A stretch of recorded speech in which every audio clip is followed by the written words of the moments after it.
Hello everyone, मैं हूं रोहित सेन और आप सभी का स्वागत है अरोड़ा क्लासेस के ऑनलाइन प्लेटफॉर्म पर। और जैसा कि आप जानते हैं कि टेस्ट सीरीज़ अरोड़ा क्लासेस की तरफ से चल रही है। डेली टेस्ट आपका 8 बजे कंडक्ट होता है और उसकी 9 बजे क्लास होती है, डिस्कशन क्लास। तो आज जो टेस्ट हुआ आपका इंग्लिश का टेस्ट हुआ और उसी इंग्लिश के टेस्ट की क्लास को हम डिस्कस करेंगे अभी मिलकर सभी क्वेश्चंस को। और रिजल्ट जो है वो आपको अनाउंस कर दिए जाएंगे कि इस टेस्ट के अंदर किसने सबसे ज़्यादा मार्क्स लिए हैं, उसके रिजल्ट आपको अनाउंस कर दिए जाएंगे। और इससे पहले देखो, टेस्ट कहाँ होता है आप सभी को पता है। जो लोग नहीं जानते हैं टेस्ट कहाँ कंडक्ट होता है तो उन्हें मैं बता देता हूँ कि टेस्ट जो है वो अरोड़ा क्लासेस की ऐप पर होता है। ठीक है जी। कहाँ मिलेगा टेस्ट आपको? अरोड़ा क्लासेस की ऐप जो है आप इसे डाउनलोड कर सकते हैं प्ले स्टोर से। और कैसे इसके अंदर एनरोल करना है तो इसके लिए एक वीडियो बना हुआ है यूट्यूब पे ही, आप देखें जाके उसको कि किस तरीके से अरोड़ा क्लासेस ऐप पे जाके आप रिक्वेस्ट सेंड करेंगे और फिर उसके बाद आप ये टेस्ट जो है वो उसमें पार्टिसिपेट कर सकते हैं। और आप जैसा जानते भी हैं कि डेली टेस्ट के अंदर जो टॉप रैंकर होते हैं उन्हें हम प्राइज़ भी देते हैं, 500 का, 1100 का, इस तरीके से प्राइज़ भी आपको मिलता है।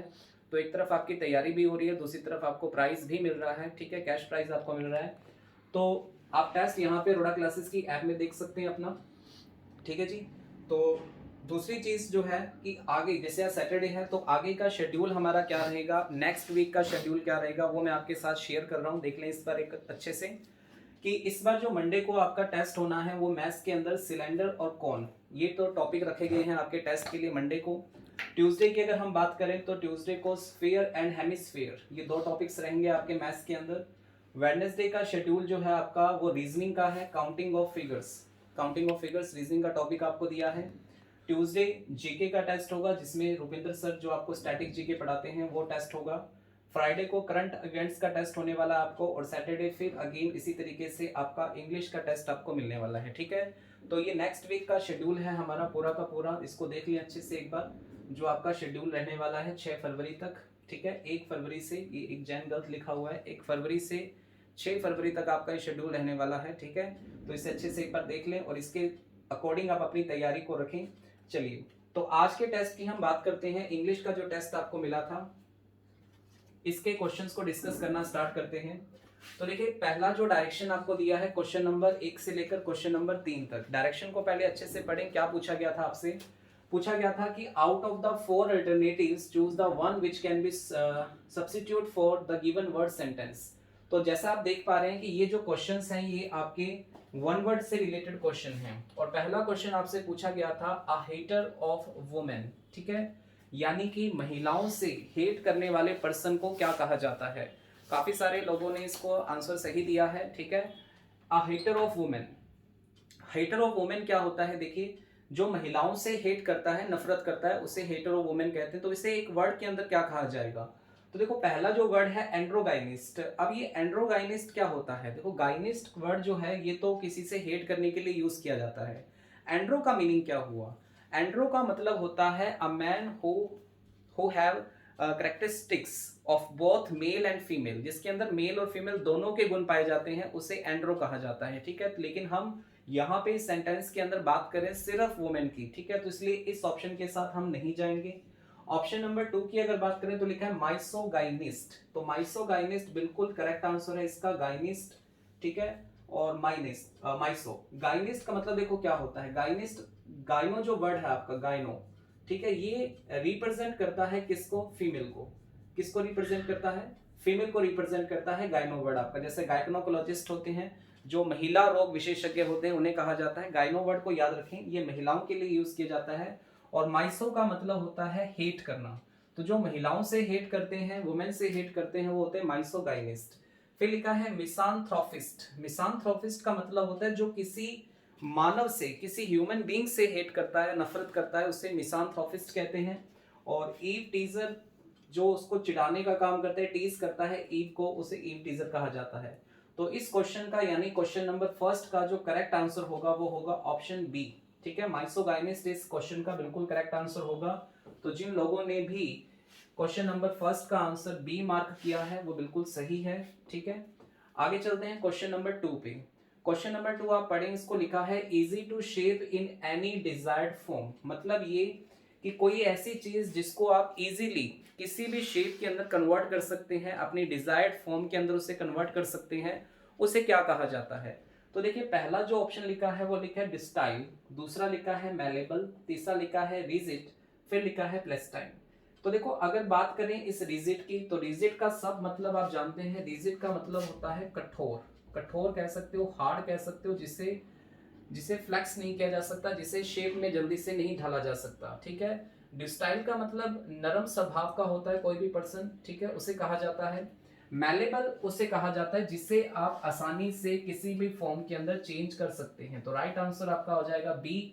और प्लास्टिसिन जो होता है ये एक तरह से मतलब एक लचीला, एक कह सकते हैं जिसे, वो चीज होती है। तो प्लास्टिसिन भी लचीला तो होता है, लेकिन ये एक प्रकार का कपड़ा कह सकते हो इसे आप, ठीक है, एक प्रकार का मिट्टी कह सकते हो, लचीली चिकनी मिट्टी जिसे कहते हैं हम, ठीक है, तो वो चीज होती है ये। तो इसका आंसर जो हम मार्क करेंगे क्वेश्चन नंबर 2 का, वो हम मार्क करेंगे कौन सा ऑप्शन, मैलेबल, यानी कि जिसे आसानी से किसी भी फॉर्म के अंदर, डिजायर्ड फॉर्म के अंदर चेंज किया जा सकता है, ठीक है जी। ये हो गए हमारे क्वेश्चन, 2 क्वेश्चन। अब बात करते हैं क्वेश्चन नंबर 3 की। क्वेश्चन नंबर 3 था, ये भी वन वर्ड का ही क्वेश्चन है, लिखा है amount of money demanded by kidnappers, ऐसी मनी जो किसी किडनैपर के द्वारा मांगी जाती है, जिसे हम हिंदी में फिरौती कहते हैं। सुना होगा आपने अक्सर टीवी के अंदर, न्यूज चैनल के अंदर, फिल्मों के अंदर आपने फिरौती वर्ड सुना होगा, ठीक है। तो उसे इंग्लिश में क्या कहा जाता है? जो किसी किडनैपर के द्वारा फिरौती यानी पैसे लिए जाते हैं, उसे इंग्लिश में क्या कहा जाता है? एक वर्ड के अंदर बताना था।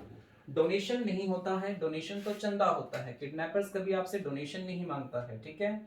दूसरा है ऑनरर, ऑनर का मतलब वेतन होता है, जब आप कोई काम करते हैं तो उसके बदले आपको वेतन मिलता है, सैलरी भी वेतन होता है। तो इसका राइट आंसर जो आएगा वो आएगा रैंसम। क्या आएगा जी? रैंसम। रैंसम का मतलब होता है फिरौती, ठीक है। तो इसका आंसर जो आएगा वो आएगा ऑप्शन सी, इसका करेक्ट आंसर होगा। ओके, तो ये आपके 3 क्वेश्चन थे और तीनों के तीनों क्वेश्चन आपके वन वर्ड से रिलेटेड थे। आगे चलते हैं नेक्स्ट क्वेश्चन पे। नेक्स्ट क्वेश्चन जो था क्वेश्चन नंबर 4, इसकी डायरेक्शन को देखें तो ये सारे के सारे आपके फिलअप्स हैं, और फिलअप्स जो है वो प्रेपोजिशन से रिलेटेड हैं। किससे रिलेटेड है? प्रेपोजिशन से। तो देखिए क्वेश्चन नंबर 4 में लिखा है A thorough search of the aircraft was carried dash in the airport. A thorough search का मतलब एक पूरी गहन जांच की गई, ठीक है। Of the aircraft was carried, अब कैरिड के साथ हमें कौन सी प्रेपोजिशन का यूज करना है? कैरिड आउट का करना है, कैरिड ऑफ का करना है, कैरी ऑन का करना है, या कैरी अलोंग का करना है? कैरी ऑन का मतलब आपको पता है कंटिन्यू होता है किसी चीज को करना। तो इस क्वेश्चन का जो राइट आंसर आएगा वो आएगा कैरिड आउट। क्या आएगा? कैरिड आउट, किसी इन्वेस्टिगेशन के नतीजे तक पहुंचना, कैरिड आउट इसको लिखेंगे हम। फिर है क्वेश्चन नंबर 5, ये भी आपका प्रेपोजिशन का क्वेश्चन था, लिखा है डिस्क्रिमिनेशन। डिस्क्रिमिनेशन का मतलब क्या होता है? डिस्क्रिमिनेशन का मतलब होता है भेदभाव करना, ठीक है।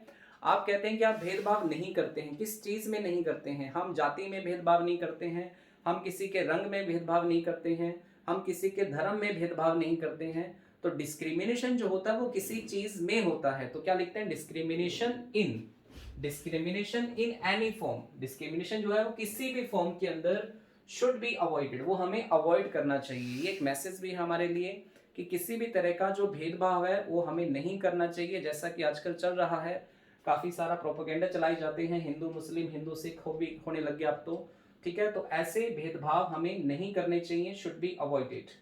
उसके बाद बात करते हैं क्वेश्चन नंबर 6 की। और क्वेश्चन नंबर 6 भी हमारा एक प्रेपोजिशन से रिलेटेड ही क्वेश्चन था, और बहुत ही बेहतरीन क्वेश्चन है ये। काफी बार एग्जाम में पूछा गया है, स्टेट लेवल के एग्जाम के अंदर।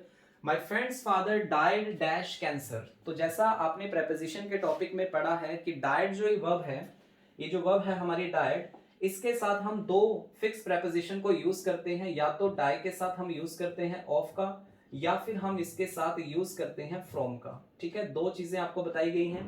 ऑफ का यूज किया जाता है जब किसी पर्सन की डेथ होती है, मर जाता है वो किसी बीमारी से अगर किसी की मौत हो रही है तो डाई के साथ हम ऑफ का यूज करते हैं।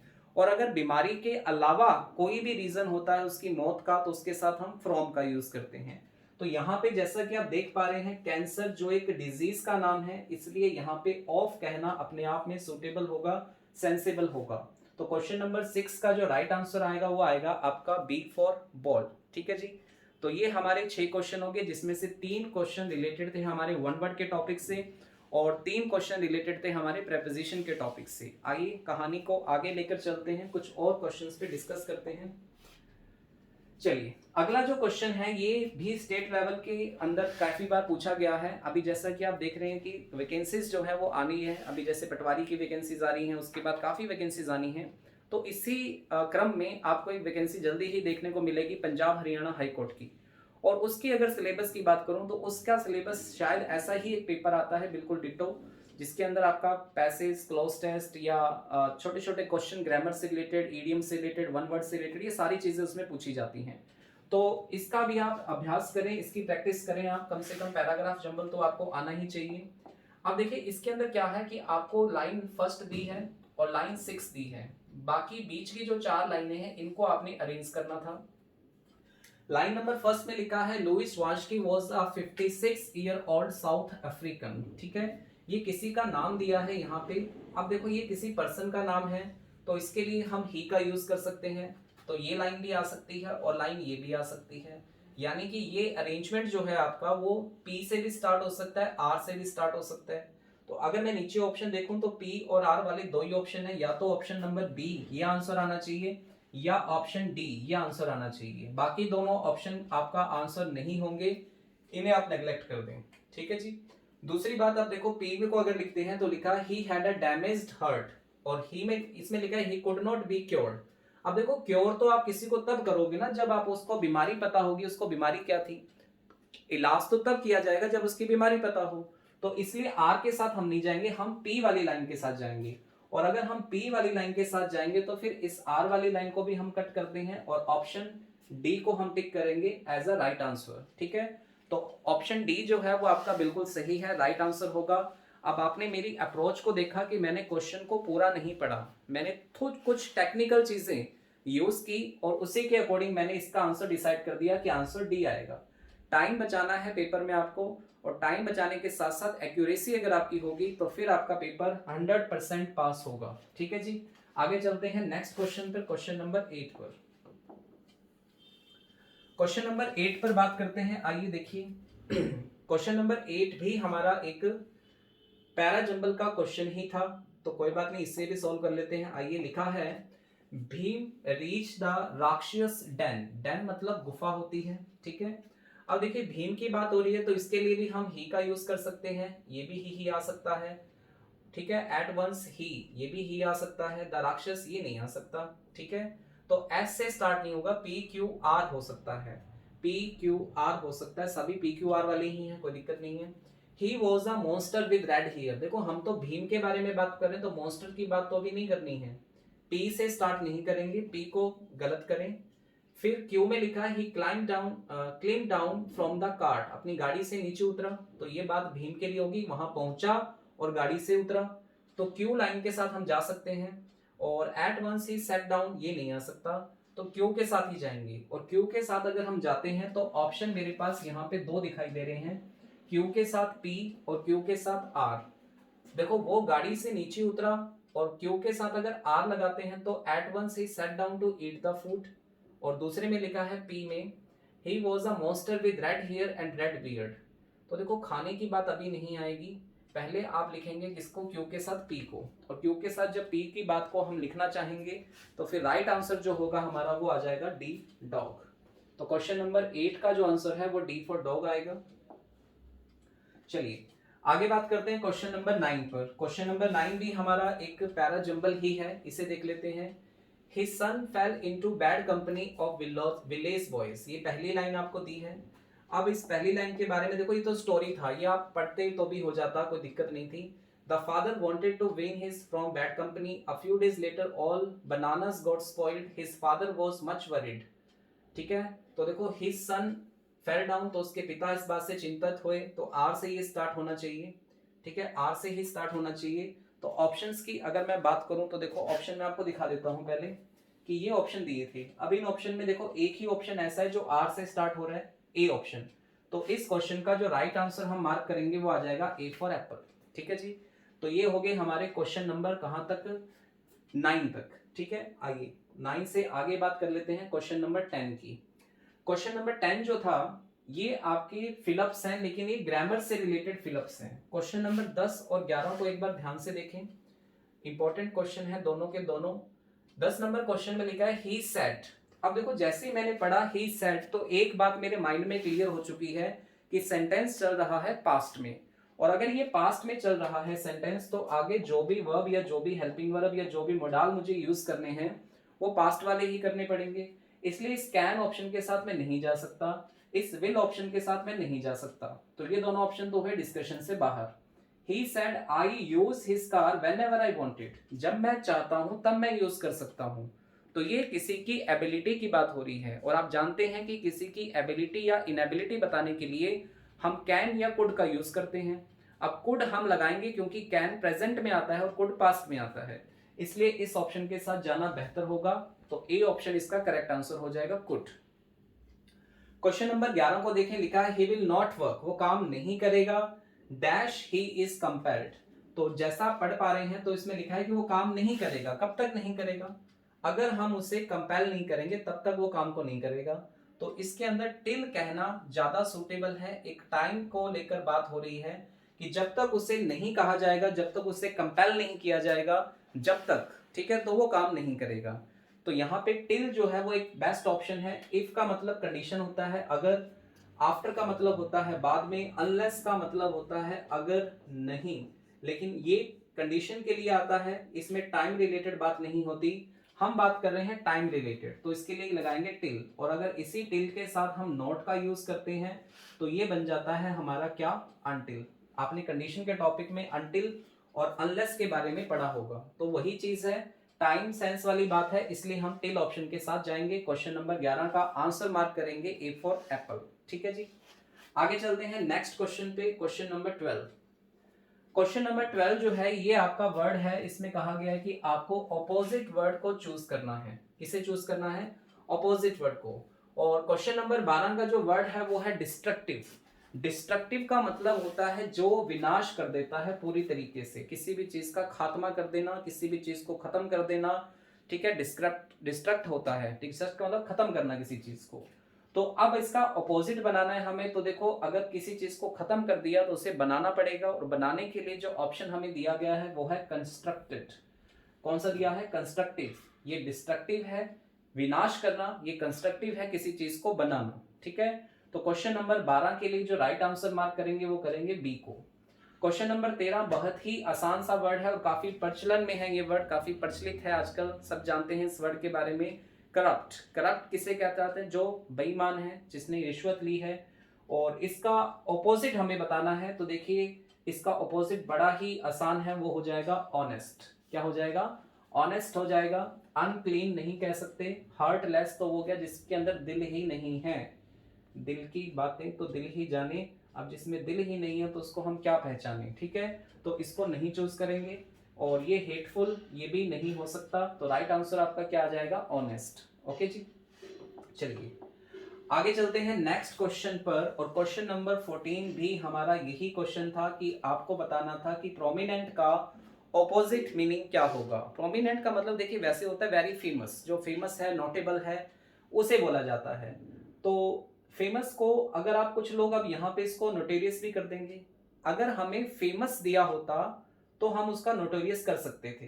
ठीक है, अगर हमें फेमस दिया होता तो उसको हम नोटोरियस कर सकते थे। नोटोरियस का मतलब है जो प्रख्यात है, प्रख्यात नहीं कहते इसे, कुख्यात कहते हैं, मतलब जो बुरे कामों के लिए जाना जाता है। प्रोमिनेंट को अगर हम ज्यादा बेहतर तरीके से समझना चाहें तो चीजें साफ तौर पर क्लियर हैं, उन्हें कहा जाता है। तो इसका जो ऑपोजिट मीनिंग आएगा वो आ जाएगा आपका ऑब्सक्योर। क्या आ जाएगा? ऑब्सक्योर इसका बिल्कुल करेक्ट आंसर होगा इस क्वेश्चन का। हॉस्टाइल को कहते हैं शत्रु को, और विक्ड होता है जो बंदा चालाक होता है, उसे विक्ड कहा जाता है। क्वेश्चन नंबर 14 के लिए हम आंसर मार्क करेंगे बी, यानी कि आपका जो मीनिंग है कौन सा? ऑब्सक्योर। इसको करेक्ट आंसर के तौर पर हम मार्क करेंगे। ठीक है जी, तो ये बात होगी हमारी क्वेश्चन नंबर 14 तक। आगे चलते हैं, क्वेश्चन नंबर 15 से लपेटना शुरू करते हैं। आइए, तो देखो क्वेश्चन नंबर 15 से लेकर 17 तक जो हमारे क्वेश्चन थे ये थे हमारे एरर डिटेक्शन के क्वेश्चन, जो मुझे काफी अच्छे लगते हैं। ठीक है, एरर डिटेक्शन मतलब कि आपका ग्रामर का पॉइंट ऑफ व्यू चेक होता है कि आपको कितनी ग्रामर की नॉलेज है। तो देखिए सबसे पहले हम बात करते हैं क्वेश्चन नंबर 15 से। लिखा है ही आस्क्ड मी। अब देखो जैसे मैंने पढ़ा ही आस्क्ड मी, तो ये बात जो है ये नरेशन से रिलेटेड है। नरेशन का टॉपिक आपने पढ़ा होगा, डायरेक्ट इनडायरेक्ट जिसको कहा जाता है। तो ये बात नरेशन से रिलेटेड है, और नरेशन के अंदर हमने पढ़ा है कि आस्क्ड जब आता है तो ये आगे आपके कंजंक्शन का काम करता है WH वर्ड, और जब इसमें WH वर्ड आपका कंजंक्शन का काम करता है तो आगे जो भी कुछ आता है वो एक सिंपल सेंटेंस आता है, यानी कि सब्जेक्ट के साथ वर्ब। ठीक है, सिंपल सेंटेंस आता है सब्जेक्ट के साथ वर्ब। तो इसमें गलती ये है कि ये कुड को हम बाद में मेंशन करेंगे और इस आई को हम पहले मेंशन करेंगे। सिंपल सेंटेंस हमें चाहिए कंजंक्शन के बाद, और सिंपल सेंटेंस में सब्जेक्ट को पहले और वर्ब को बाद में मेंशन किया जाता है। तो लिखेंगे आई कुड।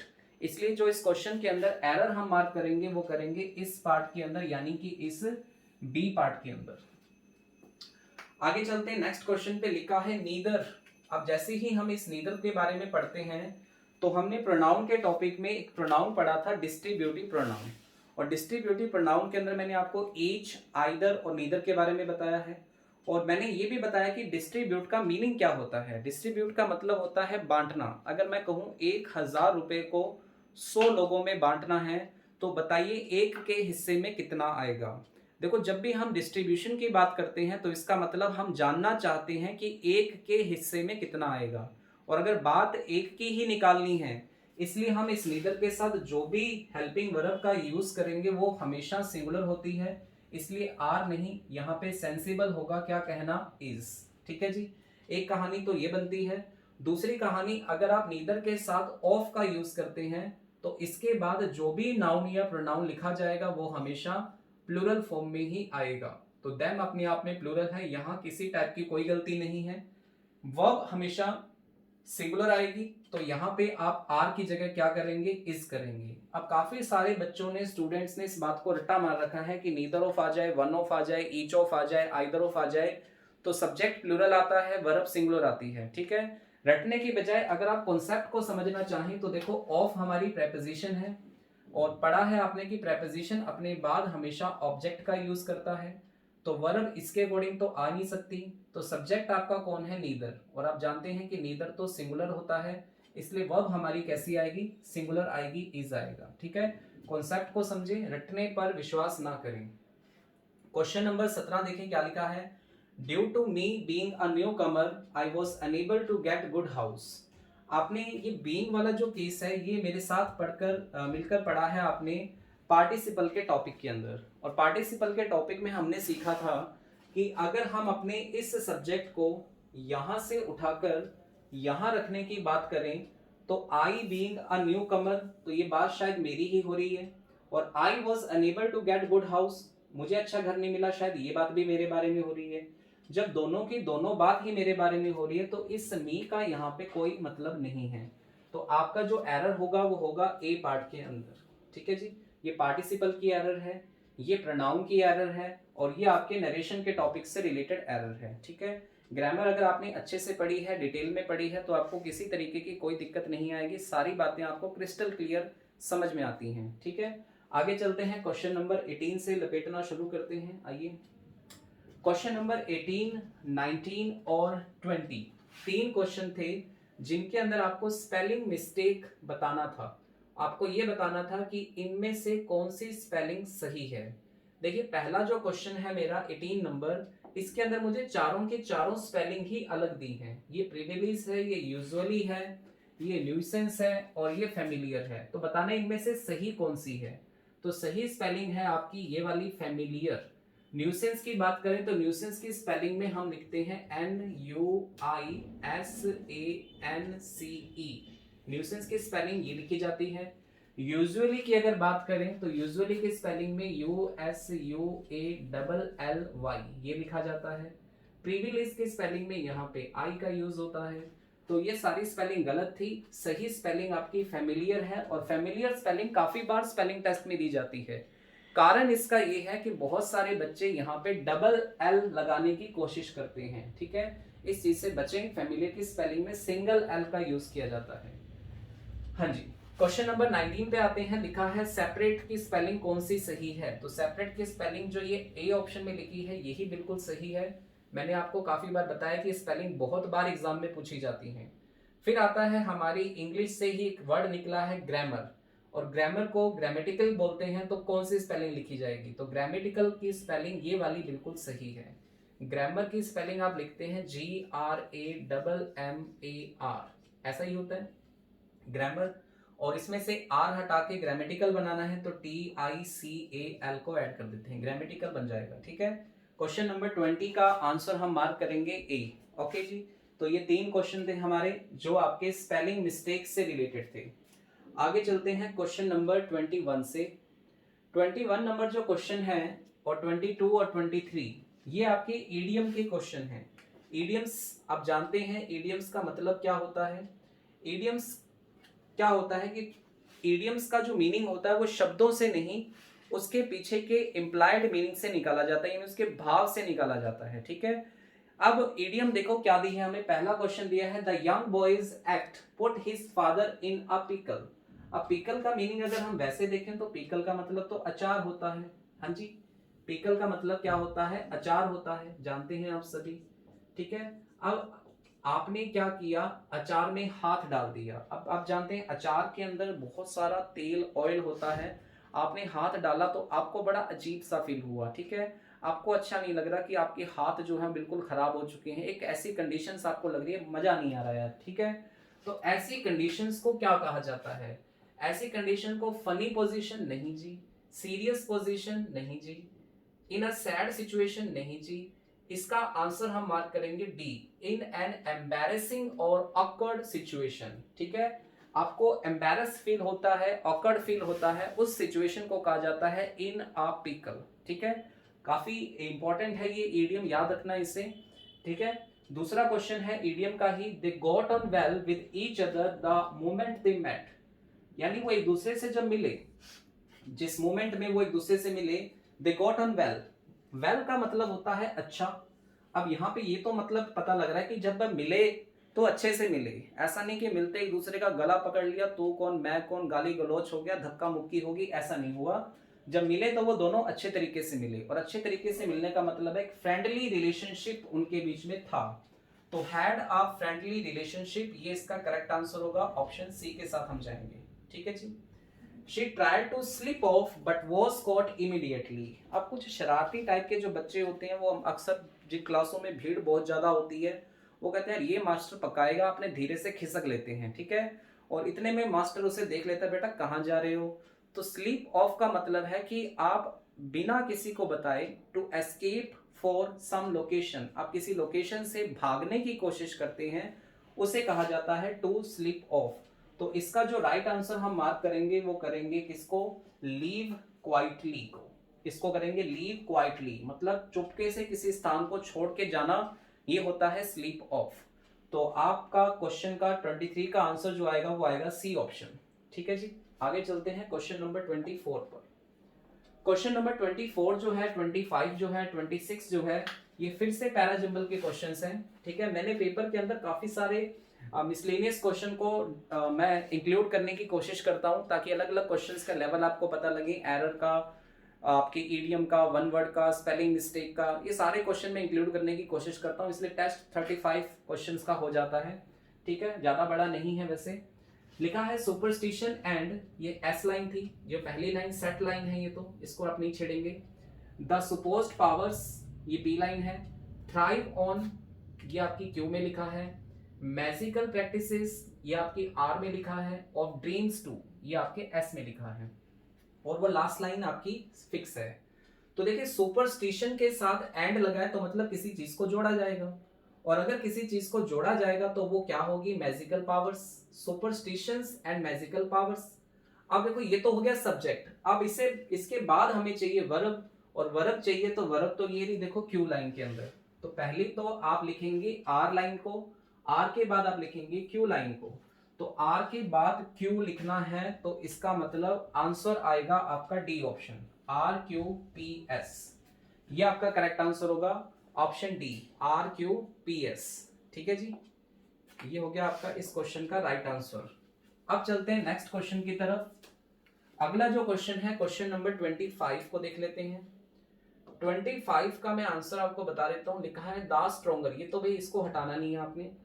द फॉस्फर ये नहीं आ सकता। The more light of electrons the beam, the stronger the beam, the stronger the beam, the more light, sorry, the stronger the beam of electrons, the more light the phosphor gives out, the phosphor gives out. Last में P आएगा, last में P आएगा, इसका मतलब या तो ये option आ सकता है या ये ऑप्शन आ सकता है। ठीक है, अब अगर देखें तो मैंने क्या बोला, द स्ट्रोंगर द बीम, यानी एस के बाद, सॉरी, स्टार्टिंग एस से होगी द बीम, और उसके बाद आएगा the beam of the electrons, S के बाद आर। इस ऑप्शन के साथ जाएंगे हम, SRQP के साथ। ठीक है, तो क्वेश्चन नंबर 25 का आंसर आप मार्क करेंगे C SRQP को।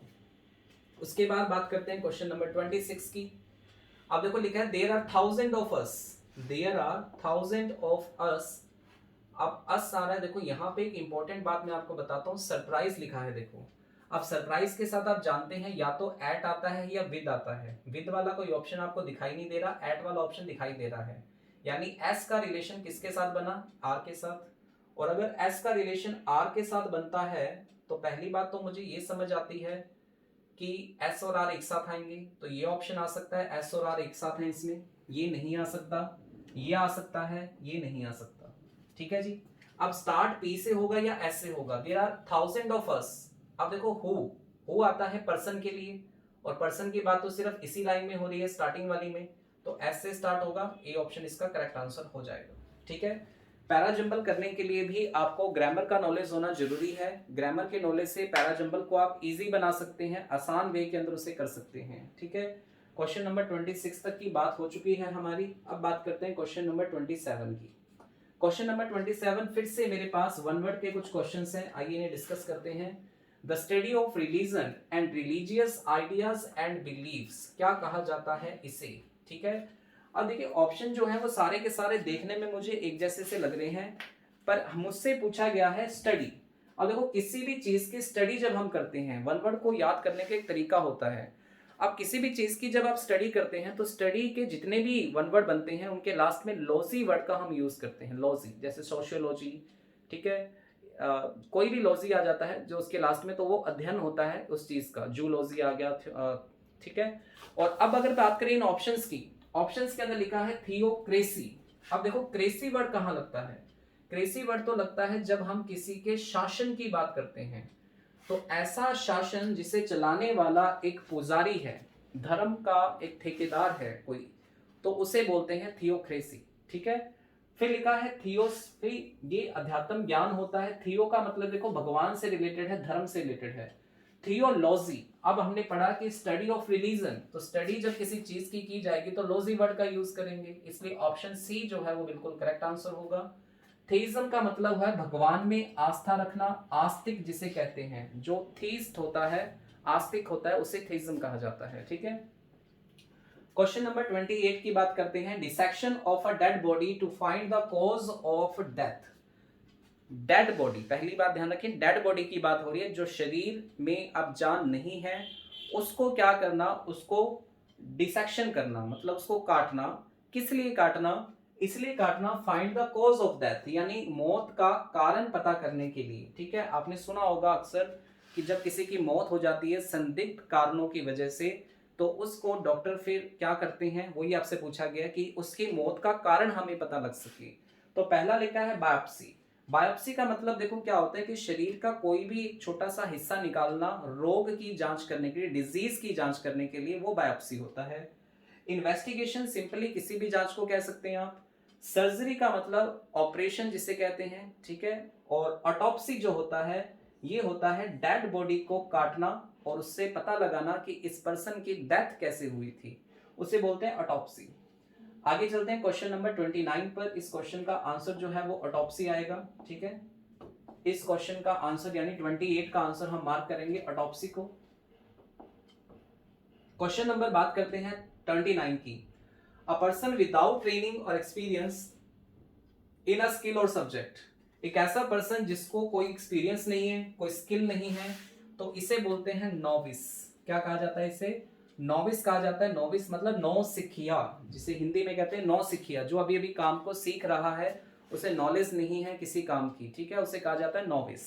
ओके, तो ये 29 का आंसर आ जाएगा डी। मैसन का मतलब मिस्त्री होता है, आर्टिशियन का मतलब शिल्पकार यानी जो मूर्तियां बनाने वाला है वो होता है, ठीक है। आगे चलते हैं नेक्स्ट क्वेश्चन पे, क्वेश्चन नंबर 30 टू 32। ये फिर से मेरे पास एरर के 3 क्वेश्चन आ गए हैं। चलिए, पहला क्वेश्चन है, Ahmad has been watching the Oscar nominated film 3 times.